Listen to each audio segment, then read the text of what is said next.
नमस्कार दोस्तों अक्सर आप सुनते हैं कि किसी ने किसी को ठग लिया। एक आदमी ने दूसरे को ठग लिया, उसको बेवकूफ़ बना दिया। लेकिन अगर आप इसको दूसरे पहलू से देखें तो वास्तव में जो ठगा गया है और जिसने ठगा है, दोनों ही दोषी होते हैं। भाई जिसने ठगा है वो तो ठग है, उसका तो काम ही वही है। लेकिन जो ठगा गया वो वास्तव में अपने लालच के कारण, अपने लोभ के कारण ठगा गया है।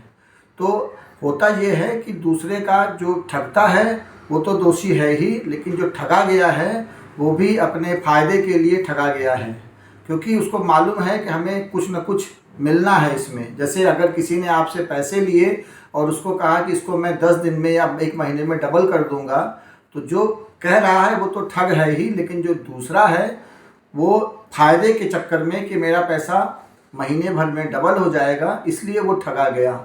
तो दोनों ही आपस में एक दूसरे के दोषी होते हैं। इसलिए ये कहना कि ये ठगा गया है और इसने ठग लिया है, ये बेमतलब की बात है। अब उसमें होता ये है कि जो लोभ की मात्रा है वो व्यक्ति में बढ़ती जाती है।